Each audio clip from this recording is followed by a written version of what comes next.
Alright, hey and hello guys. It's been quite some time since I've done a video, but luckily, this situation's come up where I can do another video, and I've actually got a review for you guys today, and I'm actually quite excited because it's a rod that I've wanted for quite some time, and I know the video, just a sec here, there you go, now you're not seeing half of my face the whole time. But the item that I'm reviewing today is actually going to be this beautiful rod right here. This is the Fenwick Hmg spinning rod. I actually got it in the 7-foot ultralight. I was going to get the 7-foot light rod. However, the local big box store was kind of sold out on that one.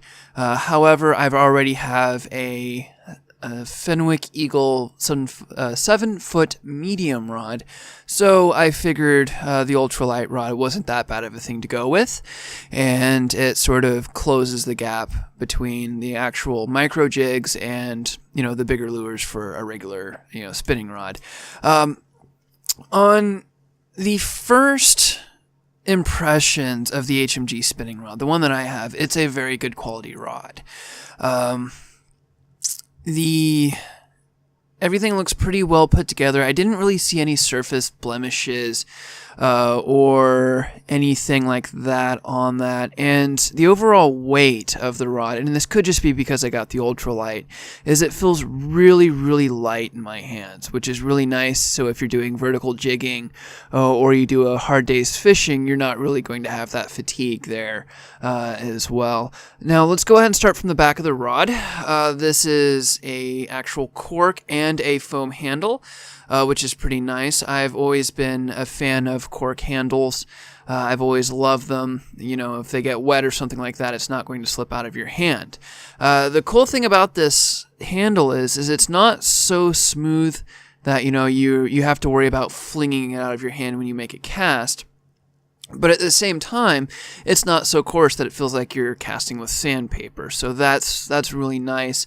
The bottom of the handle, they actually have this bailed handle here as well, which makes it really nice. So when you're making a cast, you can grip it with both hands, and you can comfortably make that two-handed cast with the rod as well. So that's pretty nice as well. Aesthetically, it makes it look a little bit more interesting. You don't have just that one piece straight back handle. I kind of like that they actually break up that shape a little bit guys. A little bit with that sort of broken up hand. Well, sort of beveled or belled bottom of the handle there with the foam as well. Bear with me here. The cat's kind of starting to attack the rod, and then on the bottom of the handle, they actually have that nice Fenwick logo cap as well. So I thought that was a nice touch. And let's go ahead and jump up to the rod. I've got a couple reservations for the actual rod itself. The overall feeling of it, and I think it's just because I have the ultralight, it feels kind of whippy. With the Fenwick rods, and there's the HMG logo right there as well. But with the Fenwick rods, I've kind of noticed that they tend to be a little bit on the heavier side, and I'll go ahead and get that out of the way. That way it's not, in your guys' face. I've always noticed that the Fenwick rods tend to be a little bit heavier on the rated side, which I kind of like that because it sort of gives you a wide variety of what you can do with the rod. That rod there, to me it felt like it was a little bit whippy, but since it's going to be sort of like my dedicated ultralight for panfish and crappie and stuff like that, I don't think it's going to cause that many issues with it. With the fishing and stuff like that there. However, I might have a little bit of some reservations about doing a jig and float with it, unless I did like a really small, the 32nd or maybe a 16th size jig with a smaller float on that. However, if, that need arises, I've actually got my 7-foot medium rod there for that. In terms of using bait and minnows and stuff like that, I think it should work pretty well there as well. I don't see any issues with that. Now, one thing I did, thank you, sweetie. One thing I did notice about this rod that I do not like, it doesn't have the finish completely through the rod blank. Now, it does have a nice sort of it's wrapped in graphite through the entire length of the blank, which is sort of a nice thing. However, if you look at the rod, kitty cat, if you look through the rod, there's the graphite blank, and then it goes up a little bit, and then it just stops. And that's where the end of the finish is. And then after that, it's graphite, and then towards the next eye, there's that finish again. Personally, I think I would have liked it better if the finish had gone the full length of the rod, instead of just winning a little bit and then stopping a little bit more.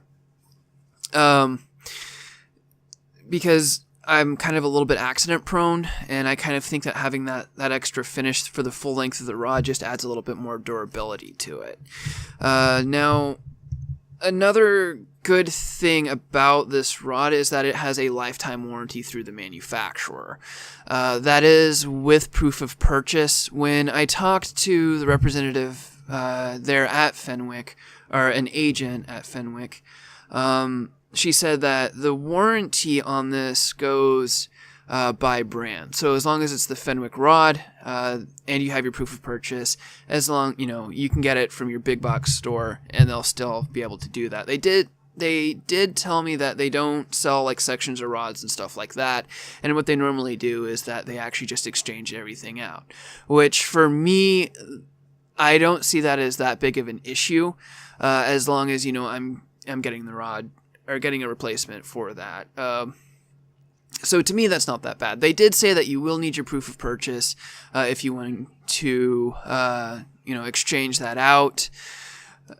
And I would say you guys do need to keep your proof of purchase of that, and don't be some dumb shit customer saying, well, I got this, I decided I didn't need the proof of purchase, so why won't you guys give me another rod? Because that's going to be your fault, not theirs or mine. And I'm not being sponsored by them or anyways, or anything like that. I'm just telling you guys the truth. Don't be a dumb shit customer.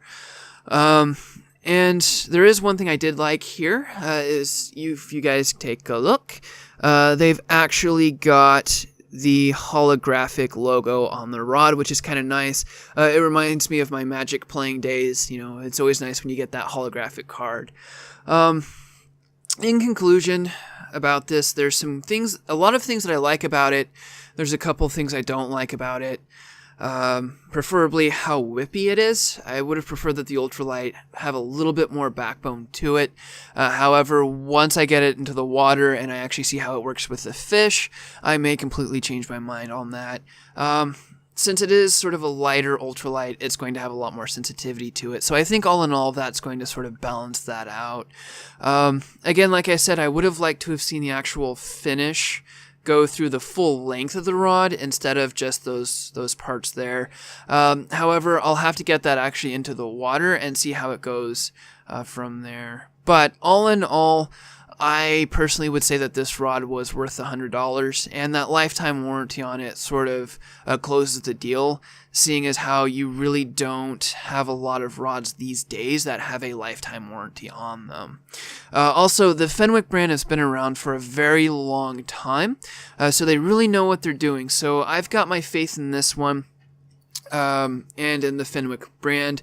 I would recommend actually outfitting this with a nice spinning reel that is worthy of this rod. So I would recommend probably something like a Pfluger. I've been looking at the Pfluger Trion. It's a nice sort of budget spinning reel, but then again, Pfluger's been around for a long time, so they really know what they're doing on that. Also, I would probably recommend something like a Pfluger President 6900. Now, keep in mind that is just one of my biases coming through. I love the President reel, and I probably would not buy another spinning reel for the life of me. This rod is actually rated from a 32nd to a 4th. Bless you, sweetie. So that's pretty nice. It's got a nice range of lures that you can throw on that. So I do like that. It also adds a little bit more versatility to it. So if they're not quite hitting that 1/8 or the 1/16 ounce jig, you can throw a 32nd and get that slower sink on that, and then they'll be more inclined to hit that as well. Also, with it being an ultralight, I'm pretty sure, and all you fly fishing guys out there, I do apologize because I will be recommending committing arch heresy. You may also be able to throw on a heavier float and actually start throwing other jigs, like your zebra midges, your San Juan worms, your egg patterns, your brassies, and stuff like that. I don't really think it would do very well with a dry fly, unless you figured out some way of throwing like a heavier float on that to actually, get it out there. So for that, I think it would be good for that as well. But I should probably start closing it down because we're at about 11 minutes of recording time and I don't want to bore you guys. All in all, I would recommend the rod. It's really good. I like it. The line rating on it is it's like 2-pound test to 6-pound test. Give me a second here. Yeah, there we go. Yeah, the line rating on that's 2 to 6. However, if you're actually going to be using it for an ultralight, 2 to 6 pound line is not going to be that big of an issue, and it should do pretty well. Also, seeing as how I'm a fluorocarbon person, I love my fluorocarbons. I've never had a problem with them. A 6-pound fluorocarbon is going to do do the job pretty well for panfish and crappie and stuff like that as well. So yeah, I like the rod. I personally think $100 was well worth it, and the lifetime warranty is sort of the kicker there.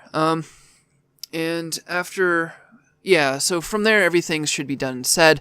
I'll go ahead and close it there. But first things first, time for my shout outs. If you guys are avid anglers like I'm just kidding. You guys are probably a lot better anglers than me. You might check out, or you not might, go ahead and check out my man Cam. He's a crappie angler. Hey, this guy's got a heart of gold. Make sure you check him out. He's pretty cool. The other shout out goes to CC Sierra. She's pretty cool. She does some pretty nice artwork on her channel. It makes mine look like the kind that you would stick on the fridge and forget about it. So make sure you check these guys out. Give them a lot of love. And just tell them that the bald guy with the cool hat sent you guys. And they'll be able to figure it out. So, without further ado, guys, thanks for tuning in. And cue that closer. Hey guys, thanks for tuning in. If you liked the video, make sure you hit that like button. And don't forget to leave a comment down below. Also, if you guys want to check out the other things, Facebook, Twitter, Tumblr, all of that's going to be in the description below. So don't forget to check that out. Also, if you guys do want to subscribe, don't forget to click that subscribe button. But if you guys don't want to, I'm not going to hold your arm behind the back. So, thanks for tuning in, guys, and I will leave that light on for you. I'll see you in the next video. Bye.